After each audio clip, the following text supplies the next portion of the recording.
Hello, everyone. Welcome back. In today's lecture, we're examining person-centered therapy, which was developed by Carl Rogers. Person-centered therapy represents a major shift in the history of counseling, psychotherapy, and psychology. Rather than focusing on pathology or unconscious conflict, Carl Rogers emphasized human potential, growth, and the healing power of the therapeutic relationship. This approach is foundational for both clinical practice and also for the National Counselor Examination, or NCE, particularly in questions related to core conditions and counselor characteristics. This may also prove useful for other major licensure examinations. So let's begin with the view of human nature.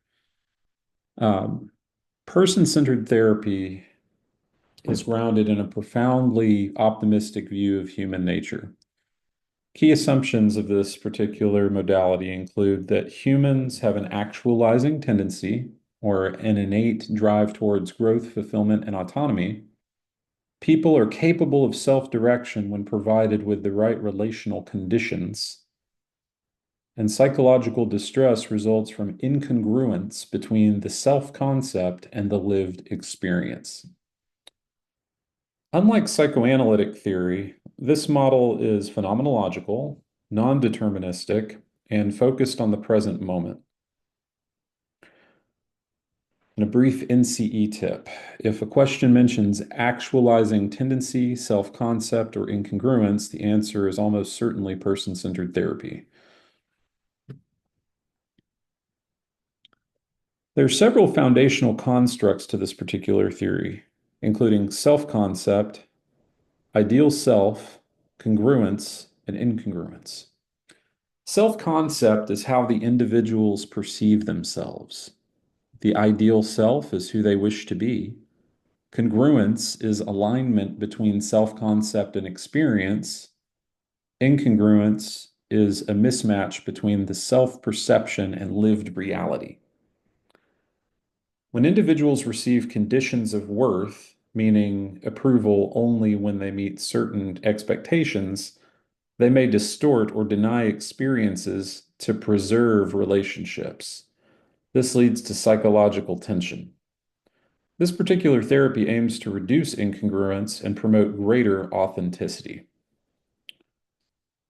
Something important to remember as we navigate through this particular theory and therapy is that conditions of worth plus incongruence equals distress.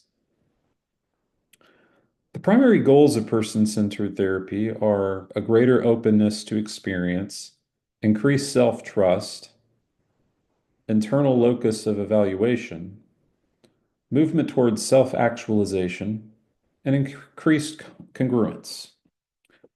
Notice that the goal here is not necessarily symptom removal directly, it is personal growth. There are 6 necessary and sufficient conditions within this modality for therapeutic change. The 3 most emphasized are congruence or genuineness, and that the counselor is real and authentic, unconditional positive regard, meaning the counselor offers non-judgmental acceptance of the client, an accurate empathic understanding, meaning that the counselor deeply understands the client's internal frame of reference and communicates that understanding.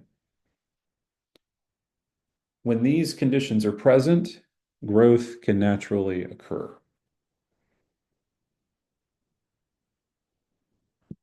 Another sidebar regarding the NCE, if a question asks which theory states that empathy, genuineness, and unconditional positive regard are sufficient for change, the answer is likely person-centered therapy. The role of the counselor within this modality is non-directive. They avoid interpretation and advice giving. They typically do not diagnose or label, and they facilitate rather than direct the experience. The counselor trusts the client's capacity for growth. Unlike psychoanalytic or CBT, cognitive behavioral therapy approaches, there are no structured techniques beyond reflective listening and relational presence.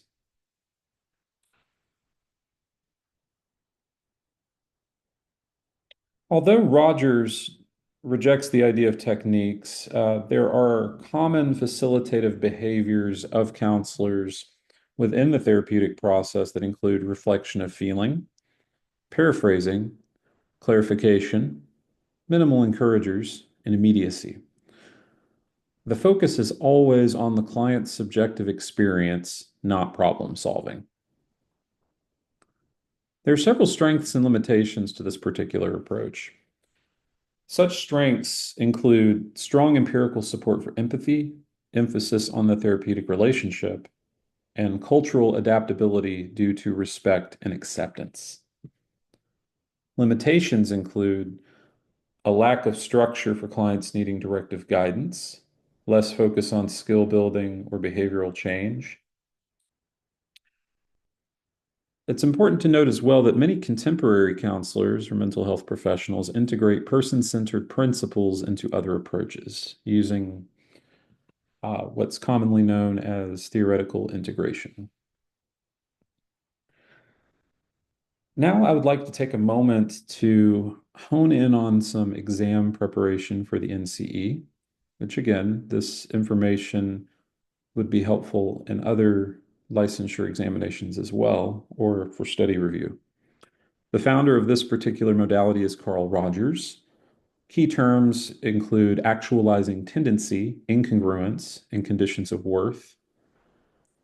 The core conditions are congruence, unconditional positive regard, and empathy. This is a non-directive approach that focuses on present experience. And remember, the counselor is a facilitator, not an expert. If you see language in this exam about growth occurring naturally within a supportive relationship, think person-centered therapy. Now, if you've enjoyed this mini lecture today, feel free to follow and leave a comment with your thoughts. And again, this is a micro lecture honing in on the highlights of person-centered theory or client-centered therapy.